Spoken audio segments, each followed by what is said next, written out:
नमस्कार, मैं राकेश परमार और आप देख रहे हैं महत्वपूर्ण मुद्दा। मित्रों, महत्वपूर्ण मुद्दे में आज दिन भर हलाल सर्टिफिकेट ही रहा। बीच बीच में बिहार का चुनाव भी कहीं कहीं किसी किसी चैनल पर रहा। लेकिन जब देश दुनिया में सर्वाधिक लोकप्रिय जननायकों में सर्वाधिक तेजी से उभर चुके जननायक उत्तर प्रदेश के अभूतपूर्व मुख्यमंत्री माननीय योगी आदित्यनाथ अगर कोई बात कहते हैं तो वो पेट्रोल में लगे चिंगारी जैसा फैलता है। वो हर जगह इतनी ही विस्फोटक रूप ले लेता है। योगी आदित्यनाथ का यह कहना कि हलाल की कमाई अवैध है और यह गोरख धंधा है और इस पर विचार करना चाहिए या रोक लगाना चाहिए, तो यह स्वतः चर्चा का विषय बन जाएगा। ऐसा सबको उम्मीद थी और बन भी गया। 3 बजे से तो मैं ही कई चैनलों पर था। मेरे पास, चूंकि मैं इस्लामिक विद्वान नहीं हूं, ना ही मेरा धर्म इस्लाम है, तो मुझे बहुत ज़्यादा मालूमात ज्ञान नहीं है। और अगर आप किसी विषय पर विश्लेषण करने बैठेंगे तो उस विषय की विशेष जानकारी अगर आपके पास नहीं है तो विश्लेषण कैसे होगा और क्यों करेंगे। लेकिन मैं खुशनसीब हूं कि आज करीब 2 चैनलों पर इस्लामिक विद्वान भी मेरे साथ पार्टिसिपेट कर रहे थे। उनमें से एक तो वो कुछ लिख रहे थे ऑल इंडिया के अध्यक्ष हैं इमाम के, एक कुछ और है वो भी ऑल इंडिया स्तर के कौन सदर थे मतलब। तो उन लोगों से मैं जो अभी तुरंत ज्ञान प्राप्त किया हूं उसके बिहाफ पर कह रहे हैं। जो मैं कहूंगा वो उन इस्लामिक विद्वानों के बिहाफ पर है। ये मेरा मामला नहीं है, इसलिए इसमें त्रुटि मेरी नहीं है। पहले हलाल पर आते हैं।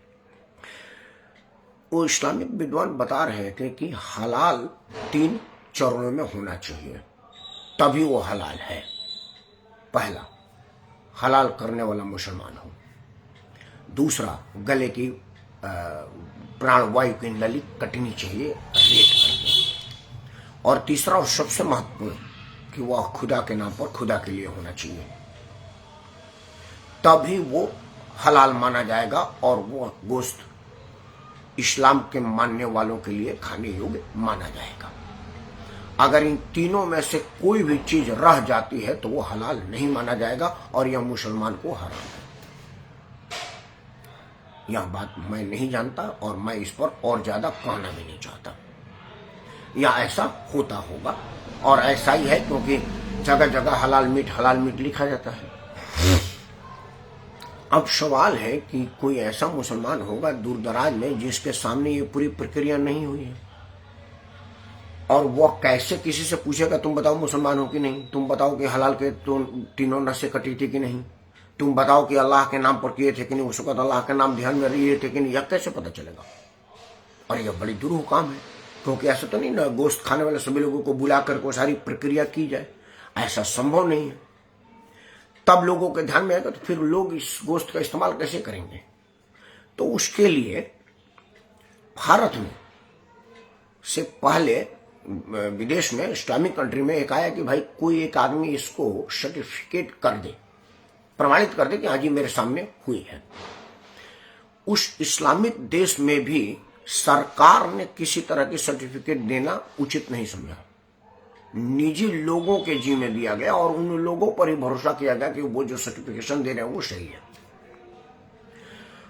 अब यह हर जगह फैलने लगा। उसका उद्देश्य था कि भाई जो चीज हम आहार में ले रहे हैं वो हमारे धर्म के अनुसार शुद्ध है कि नहीं है, हलाल है कि नहीं है, मुझ पर कहीं हराम तो नहीं है। क्योंकि मुसलमान ही एक ऐसा धर्म मानने वाला है जो कुछ भी नहीं खा सकता। हिंदू कुछ भी खा जाएगा, हिंदू को मांस से मतलब है, वो कुत्ता बिल्ली घोड़ा गधा कुछ भी खा जाएगा। लेकिन मुसलमान को कई मवेशियों का मांस प्रतिबंधित है, वो नहीं खाएगा। मैं मांस की प्रक्रिया पर चर्चा करने के लिए नहीं बैठा हूं कि गिनूं कि किसका खाना है किसका नहीं खाना है, लेकिन मुसलमान को कई गोश्त हराम है, वो नहीं खा सकता। इसीलिए गोश्त कट जाने के बाद क्या पता चलेगा कि किस चीज का गोश्त है, तो इसलिए वो एक सर्टिफिकेशन की जरूरत पड़ी। अब वो जारी हुआ। अब चूंकि यह मामला सर्टिफिकेट जो जारी करेगा वो कुछ शुल्क लेगा, अब यह इतना ज्यादा हो गया कि धर्म के प्रति तो हर आदमी बिल्कुल अपने धर्म के प्रति कट्टर है, और खासतौर से मुसलमान तो अत्यंत कट्टर है, क्योंकि वो कुछ भी नहीं कर सकता। जो उसको इस्लाम में वर्जित है वो नहीं करेगा, जो इस्लाम में वर्णित है वही करेगा। तो अब मान लीजिए कि 20 करोड़ 15 करोड़ मुसलमान हैं, तो 15-20 करोड़ लोगों को उस आहार को इस्तेमाल करने के लिए शुल्क लेंगे, तो 15-20 करोड़ लोग अगर 1-1 रुपये में, तो 20 करोड़ रुपये हुआ। अब यह रुपए का खेल हो गया। वो मैं क्यों कह रहा हूं वो आपको अभी 2 मिनट में स्पष्ट हो जाएगा। यह बाजारवाद हो गया, ऐसा मेरा मानना है।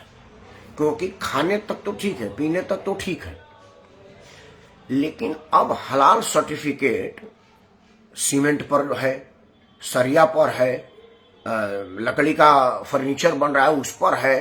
अब ये बताइए कि जिस कुर्सी पर मैं बैठ करके आपसे बात कर रहा हूं वो हलाल है कि हराम है, इससे क्या मतलब है?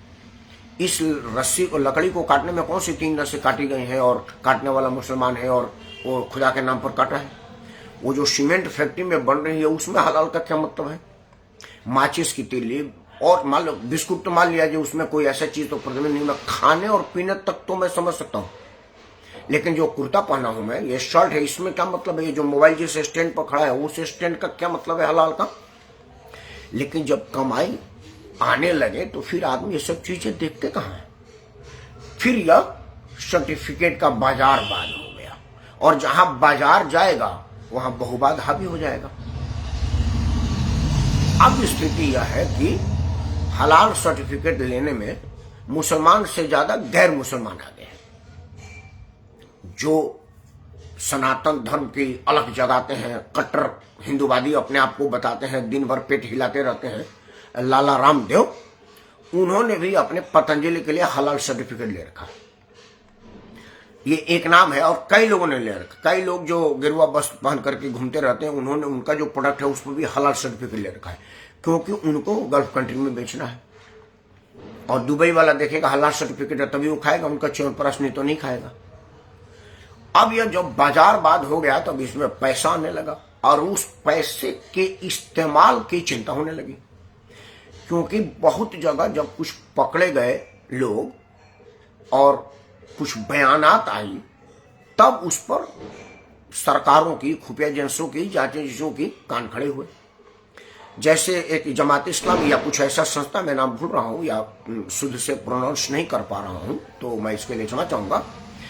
एक संस्था है जिसने सार्वजनिक कहा था कि भाई जो हलाल से पैसा आता है हम उसमें निर्दोष मुसलमान बच्चों को केसों में फंसाए जाने के लीगल एड देते हैं। अब वो हमारे भारत के संविधान में जब तक आप अपराधी साबित नहीं हो जाते तब तक निर्दोष है। अब आप चाहे बलात्कार के केस में फंसे हों, देशद्रोह के केस में फंसे हों, मर्डर के केस में फंसे हों, या जिस केस में फंसे हुए, मैं इसलिए कह रहा हूं कि हमारे देश में जब तक अदालत की मुहर नहीं लग जाएगी कि आप दोषी हैं, तब तक आप दोषी नहीं है, तब तक आप फंसाए हुए माने जाते हैं। और खासतौर से जिन पर देशद्रोह और ऐसे ऐसे केस हैं वो तो हर आदमी कहता है कि फंसाया गया है। हमारे देश में आज तक किसी भी अपराध में किसी भी अपराधी ने नहीं कहा कि नहीं मुझसे गलती हो गई, मुझसे भूल हुई है, मैं क्षमा मांगता हूं। ऐसा किसी जज के सामने बयान ही नहीं आया। अभी लालू परिवार कोर्ट में गया तो बोला ना मैंने तो भैंस का दूध दूह करके ऐसा इतना पैसा जमा कर लिया जो हेलीकॉप्टर में बच्चे को जन्मदिन मनवा रहे हैं। तो अब ये पॉलिटिकल हो जाएगा, इसलिए वहां नहीं जाते हैं। तो ऐसा होता नहीं है। तो बताइए कि जिस पैसे से देश के आतंकियों को फंडिंग हो रही है, आतंकवाद में संलिप्त मुसलमानों को लीगल एड दी जा रही है, उनको मदद दी जा रही है, उनको आर्थिक मदद दी जा रही है, उनके परिवार को मुआवजा दिया जा रहा है, तो यह पैसा तो फिर देशद्रोह के रूप में इस्तेमाल हुआ ना। अभी उत्तर प्रदेश में छांगुर बाबा पकड़ा गया।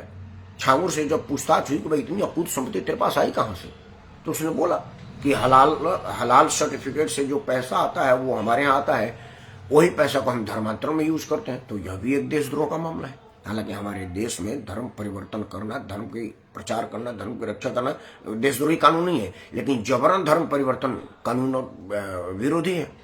तो ये कानून विरोध काम हो रहा है। तब जाकर के सूबे के मुख्यमंत्री जी को यह ख्याल आया कि इस विषय पर जांच पड़ताल होनी चाहिए और रोक तो कम से कम लगना ही चाहिए। अब हम उसके राजनीतिक और सामाजिक प्रभाव की बात करते हैं। मैं हिंदू हूं, हालांकि मैं मांसाहारी नहीं हूं, मैं मांस नहीं खाता, लेकिन अगर मैं मांसाहारी होता तो मुझे इससे कोई फर्क नहीं पड़ता कि यह हलाल है कि झटका है, क्योंकि हमारे को कोई चीज हराम नहीं है। मैं तो कुत्ता भी खा सकता हूँ, गधा भी खा सकता हूँ, घोड़ा भी खा सकता हूँ, ऊँट भी खा सकता हूँ, सूअर भी खा सकता हूँ, बकरा भी खा सकता हूँ। हमको तो मांस चाहिए। और ऐसे हमारे देश में बहुत सारे लोग हैं, बहुत सारे हिंदू हैं जो गाय का मांस भी खाते हैं, भैंसे का, बैल का, किसी का भी खाते हैं। अब मुझे हलाल की तो जरूरत ही नहीं है, तो हलाल सर्टिफिकेट प्रदान मीट को हमको क्या जरूरत है? अब उस देश के सभी लोगों पर हलाल थोपने का क्या मतलब है? वह इसलिए मतलब है कि इस देश में बाजारवाद हावी है, और जो बहुसंख्यक समाज है उसको यह फर्क नहीं पड़ता कि हलाल है कि झटका है। इसीलिए हलाल सर्टिफिकेट की बहुतायत में इस्तेमाल हो रहा है, क्योंकि उसको पता है कि मुसलमान तो यह देख करके ही लेगा कि हलाल है कि नहीं है, लेकिन हिंदू को इससे कोई फर्क नहीं पड़ता कि हलाल है कि नहीं है। इसीलिए हलाल जरूरी है, यह बात आप जान लीजिए। और हलाल का अकूत संपत्ति, अनाप शनाप संपत्ति का आना, हलाल को और कई जगह फैलाने का काम किया, हलाल के विस्तार का काम किया, तभी जाकर के आज सीमेंट की बोरी पर हलाल सर्टिफिकेट दिया जा रहा है, शरिया पर हलाल सर्टिफिकेट दिया जा रहा है, ईंट पर हलाल सर्टिफिकेट दिया जा रहा है। मतलब आपका जो घर बन रहा है वो हलाल में है। वो इसलिए कि यह पैसा अवैध वसूली कहिए या वैध वसूली कहिए या पैसा कमाने का जरिया कहिए। अब आप यह कह सकते हैं कि भाई उससे क्या फर्क पड़ता है, आप मत लीजिए, बिल्कुल सही मत लीजिए। लेकिन मैं माचिस लेने गया हूं और उसके पास एक ही माचिस की डिब्बी है, और मेरा घर का गैस बंद हो गया है, और मुझे चाय बनाने के लिए या खाना बनाने के लिए गैस जलाना जरूरी है, उसके लिए माचिस ही जरूरी है। तो वो कहेगा भाई हलाल नहीं है तो क्या करेंगे, मैं खाना नहीं खाऊंगा। यह बाजार वाला जानता है कि झक मार के ये माचिस लेंगे, क्योंकि इनको हलाल उलाल से कोई मतलब नहीं होता। इसीलिए योगी आदित्यनाथ हलाल की कमाई का हराम में इस्तेमाल हो रहा है, इस बात की चिंता करके उन्होंने कहा है कि कम से कम आप इसका विरोध तो करिए कि हमको हलाल करना ही चाहिए, और मैं हिंदू हूं, मुझे हलाल से क्या मतलब है। और इस नाते तो योगी आदित्यनाथ ने कोई गलत नहीं कहा। लेकिन हमारे देश में सामान्य बात को सामान्य रह दिया जाए, उसको असामान्य न किया जाए, तो फिर यह देश रहेगा किस बात? फिर राजनीति का क्या मतलब है? इसमें फिर राजनीति घुस गई। मुस्लिम तुष्टीकरण की राजनीति करने वालों ने कहा कि आप इसमें हिंदू मुसलमान कर रहे हैं, जबकि मेरे साथ टीवी डिबेट में बैठे मौलाना साहब ने कहा, अब वो मौलाना है कि क्या है, बस दाढ़ी रखे थे और किसी संस्था के राष्ट्रीय अध्यक्ष बता रहे थे, तो मौलाना हमारे लिए आदर सूचक शब्द है। या आप कहें कि मियाँ जी ने कहा, अगर मौलाना कोई टेक्निकली शब्द होगा तो मैं वापस लेकर, तो मियाँ जी ने कहा, मियाँ तो थे ही, मुसलमान तो थे ही। तो वो मुसलमान हजरत ने कहा कि इस देश में सबसे ज्यादा उस पैसे का नाजायज लूट मुसलमान कर रहा है। ये टीवी डिबेट में है, चैनल में बता दूंगा, किसी को इतराज होगा तो कर लेगा। फिर मैंने उनसे प्रश्न किया कि मैं एक टीवी डिबेट में बैठा था, एक बहुत बड़े इस्लामिक विद्वान है, उनका बड़ा देश में सम्मान है, बहुत लोग उनका कदर करते हैं। उन्होंने कहा कि अगर मुझको 2-4 मिनट बिना डिबेट का बोलने दिया जाएगा तो मैं अपनी बात रखना चाहूंगा। तो हमारे एंकर कहा क्या बोलिए, आपको 10 मिनट। तो उन्होंने कहा कि आप इस्लाम पर बोल ही नहीं पाएंगे जितना मैं बोलूंगा, आपको 10 मिनट कह रहे हैं बहुत है। उन्होंने कहा कि देखिए, मुसलमान को किस चीज से लड़ना चाहिए। उन्होंने जो बातें कही उनका शब्द मेरा नहीं है। कहा कि देखिए, मुसलमान को वो क्या बोलते हैं, मैं भी सब भूल गया कि वो क्या करना चाहिए। वो नहीं कहते कि हम लोग कुछ शब्द याद नहीं आ रहा कि ये करना चाहिए, विद्रोह का कुछ शब्द होता है ना कि वो करना चाहिए, पक्के कमर के विरुद्ध, जाकात की गैर इस्तेमाल के विरुद्ध, वक्फ बोर्ड के संपत्तियों के लूट के विरुद्ध। उन्होंने बोला कि 40% जकात है, मतलब कोई मुसलमान कमाएगा, मतलब भारत सरकार का 30% इनकम टैक्स है, हाईएस्ट सैलरी। वो कह रहे थे कि शायद 40% है उनका, आप अपने कमाई का 40% आपको जकात देना पड़ेगा। जकात दान है जो गरीब मुसलमानों के काम आता है। अब 20 करोड़ लोगों में से अगर 10 करोड़ लोग भी 40% दे रहे हैं तो बाकी के 10 करोड़ लोगों को तो राजसी ठाट में जीना चाहिए। लेकिन आज मुसलमानों की स्थिति इतनी खराब है, सच्चर कमेटी की रिपोर्ट के बाद पता चला कि इस देश में तो सबसे ज्यादा दलित से भी ज्यादा बुरी स्थिति मुसलमान का है। उस मुसलमान का जिसके बाद पाकिस्तान के टोटल भूभाग से कई गुना ज्यादा भूभाग वक्फ संपत्ति के रूप में है। मतलब मेरे पास 500 बीघा खेत है और मेरे पास भूख से मैं मर रहा हूं, खाने के लिए दाने नहीं है, मेरा 500 बीघा खेत है। यह स्थिति आप समझ लीजिए। उदाहरण के लिए मेरे पास 500 करोड़ मेरे तिजोरी में भरा हुआ है और आटा खरीदने के लिए पैसा नहीं है और मैं भूख से तड़प रहा हूं। यह इस देश की स्थिति है। उस मुसलमान ने कहा कि जो जकात का पैसा है वो कुछ लोग ढकार जाते हैं, किसी मुसलमान को नहीं मिलता। जो वक्फ बोर्ड की संपत्तियां हैं वो कुछ लोगों के निजी हाथों में है, उसका किराया उठा रहे हैं और अपने मौज कर रहे हैं और किसी गरीब मुसलमान को 1 टका उसमें से नहीं मिला। हमको बता दे कोई, उन मुसलमान का कहना था कि हमको कोई मुसलमान बता दे कि वक्फ बोर्ड के इस संपत्ति से यहाँ विद्यालय खुली है, यहाँ अनाथालय खुली है, यहाँ अस्पताल खुला है, यहाँ गरीबों के लिए रहने के लिए रैन बसेरा बना है, कोई ऐसा धार्मिक काम हो कहीं भी तो बता दे। अनाप शनाप औने पौने दाम में ऊंचे ऊंचे व्यवसायियों को बेची गई है। उन्होंने 4-5 लोगों का नाम रखा। एक नाम तो मैं रख ही देता हूं। कहा कि मुकेश अंबानी ने जो अटेलिया बनाया है वो वक्फ बोर्ड की जमीन है, उनको जबरन कब्जा किया है, हमारे भाई उनको बेच दिया है। खैर वो तो पार्लियामेंट और राष्ट्रपति भवन को भी कहे थे, लेकिन उसको बेचने का नहीं कहते, कहते कि हमारा है। बट अंबानी के अंटेलिया टावर को तो कहा कि बेचा गया, अंबानी के पास पैसा था, मुंह मांगा कीमत दिया, क्योंकि वो प्राइम लोकेशन पर था और है भी। आज ये लेकर दरगाह के ठीक सामने। तो मित्रों, यह धर्म का मामला नहीं है, यह धन के गैर जरूरी इस्तेमाल का मामला है इस्लाम के लिए, और नाजायज इस्तेमाल है देश के लिए। देशद्रोहियों को फंडिंग करने का मामला है, राष्ट्र विरोधियों को आर्थिक मदद का मामला है, और इस पर तो किसी भी सूबे के सूबेदार को चिंतित होना ही चाहिए। और अगर पूज्य योगी आदित्यनाथ जी ने इस पर चिंता जाहिर किया है तो निस्संदेह वो इसका अंत तक पहुंचाएंगे, क्योंकि वो बीच में कोई काम छोड़ते नहीं है। अब तक 2017 से 2025 का तो यही अनुभव है कि कोई काम वो अधूरा नहीं छोड़ते। परिणाम का उन्होंने आज तक चिंता ही नहीं किया। नहीं तो बरेली में उस मौलाना को अरेस्ट करके जेल में बंद करना और उनके जितने डियरेस्ट है सबकी संपत्तियों को कूट करना और बुलडोजर चलवा देना, यह किसी के बस की बात थी ही नहीं। सबको पता था कि यह मौलाना गलत कर रहा है, मुसलमानों का दोहन कर रहा है।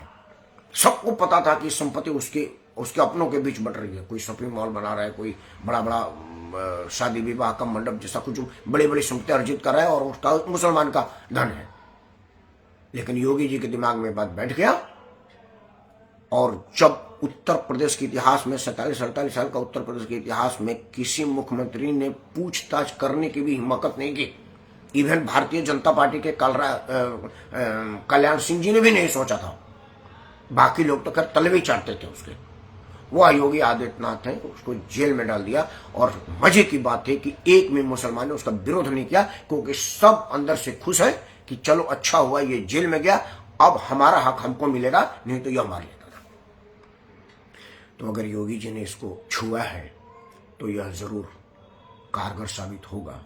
और आप सबों से निवेदन है कि हर मामला को हिंदू मुसलमान के चश्मे से देखने के बजाय जरूरी और गैर जरूरी पर समझें और 5 प्रश्न अपने से पूछे, उसके बाद योगी जी तक जाए। पहला कि खाने पीने तक तो ठीक है, मन में हमारे भी जैसे मैं भी अगर कोई डब्बा बंद सामान लेता हूं तो मेरे मन में रहता है कि इसकी शुद्धता हुई होगी कि नहीं, क्योंकि जगह जगह आजकल आ रहा है ना कि आदमी वो ब्रेड बना रहे तो थूक रहा है, मूत रहा है, पसीना पोंछ रहा है, गंदगी फैला रहा है, तो मन में घिन आता है यार बाजार से सामान खरीदे कि ना कर दे। तो वो कोई संस्था हो कि कहे कि नहीं इस डब्बा बंद मिष्ठान में खाने पीने के सामान में किसी तरह की बेहूदगी नहीं की गई है तो संतुष्टि होगी, वो तो ठीक है। लेकिन घर बनाने का सरिया, ईंट, गारा, चूना, सीमेंट, इस पर हलाल की क्या जरूरत है? मुंह पोछने वाला टिश्यू, मुंह में लगाने वाला पाउडर, नहाने वाला साबुन, तेल, इस पर हलाल की क्या जरूरत है? यह आप जरूर विचार करिएगा कि क्या यह हलाल इस्लामिक मुनियों को मानने वालों के धर्म को बचाने के लिए, उनके लिए हराम ना हो इसके लिए है, या देश पर अवैध संपत्ति का हराम इस्तेमाल करने के लिए है, तब आप अपने आप समझ जाइएगा कि यह जरूरी है कि मजबूरी है। पैसा कमाना सबके लिए जरूरी है, विचार जरूर करिएगा। और अगर आपको लगा कि मेरा मुद्दा सही है तो आप साथ जोड़ के प्रार्थना है कि सबसे पहले तो आप इस वीडियो को लाइक करें, चैनल को सब्सक्राइब करें और इस अपने सभी समूहों में साझा करें, क्योंकि साझा करने से समस्या अपने समाधान को प्राप्त करता है और अगर समस्या को समाधान मिलता है तो वह समाप्त होता है। मेरे एक दिन के उठा लेने से इतनी बड़ी जटिल समस्या का समाधान तो एक दिन में नहीं होगा, लेकिन एक दिन जरूर होगा। और इन्हों मेरे साथ मैं राकेश परमार आप सबको सादर प्रणाम करता हूँ। जय हिंद, वंदे मातरम और भारत माता की जय। अंत में यह कि ना हिंदू राष्ट्र न खालिस्तान, अखंड रहे हिंदुस्तान। हिंदू मुसलमान के लिए नहीं, भारत के लिए जय बोलिए, भारत की जय करिए। धन्यवाद।